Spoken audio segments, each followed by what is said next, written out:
When people hear Sorong, they think that it's just a gateway to Papua. But what if I told you this is where your journey actually begins? This year, our theme is Learning Beyond the Classroom, and today, that's exactly what I'm doing. Because sometimes, the most powerful lessons aren't found in textbooks. They're found in culture, in tradition, and in daily life. And through this video, I'm not just learning, I'm promoting my hometown. Because Sorong deserves to be seen, understood, and experienced. Hey guys, I'm Michelle Williams Lee Irianto, and I'm an 8th grader from Shine Secondary School, Sorong. And today, I'm inviting you to see my city differently. Not just as a transit city, but as a destination. Sorong is known as the gateway to Raja Ampat. But what many people don't realize is that Sorong itself offers cultural experiences you can join, traditional food you can taste, meaningful traditions you can witness, and a community that truly welcomes you. So instead of rushing somewhere else, come on. Let's start right here.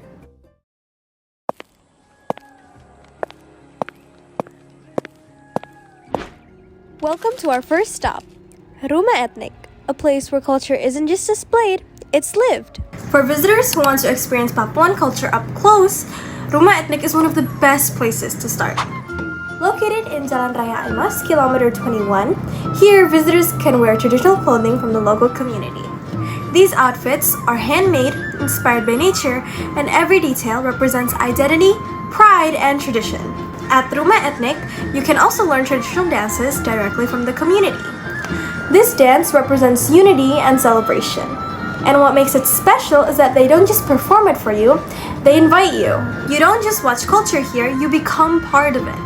Ruma Ethnic also supports local artisans. They sell traditional earrings, handcrafted accessories, and clothing. One of the most special items you'll find here is the noken. The noken is a traditional Papuan woven bag and is recognized as an important cultural heritage. The materials come from nature, like fibers from trees and plants around the area.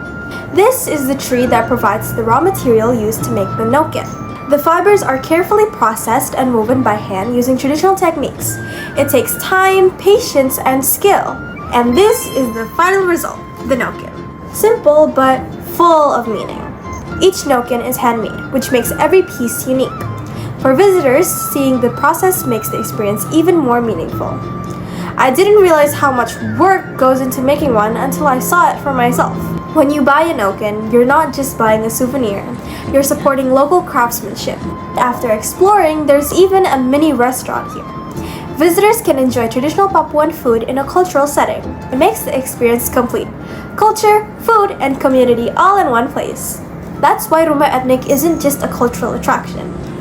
It's a place where locals and tourists connect, and one of the best places to start your journey in Sorong. Bakarbatu.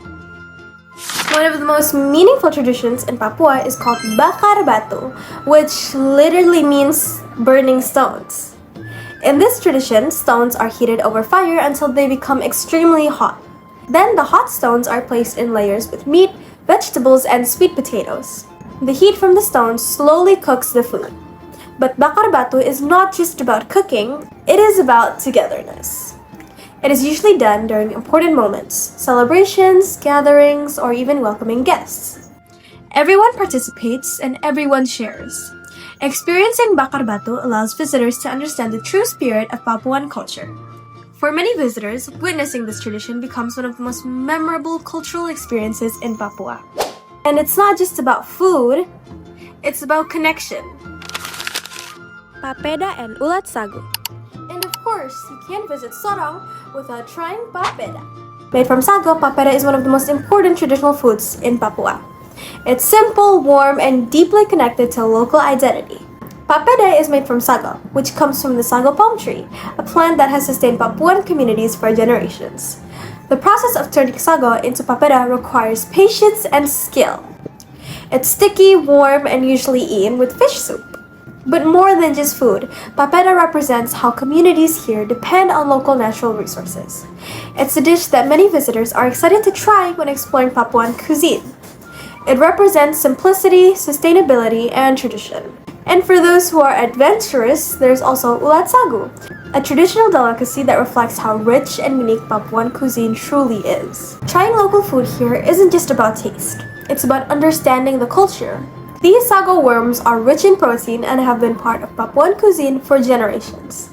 For many outsiders, it may seem unusual, but here it represents resourcefulness and using what nature provides. It shows how communities adapt and turn local resources into nutrition.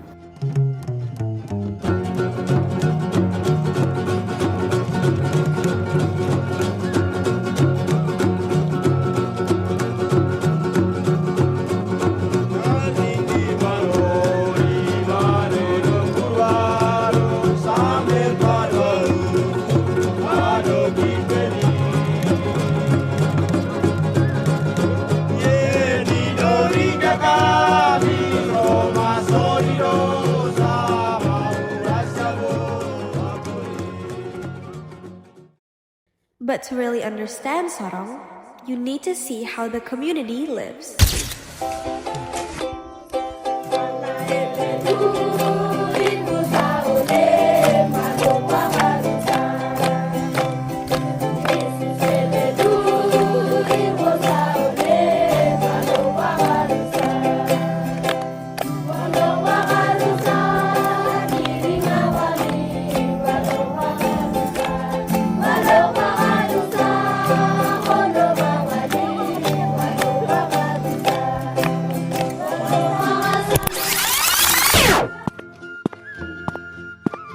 Hi friends! So right now, I'm exploring the forest here with the Moy people. And what they're doing right now is a tradition called Wali, where they cut up fruits and vegetables.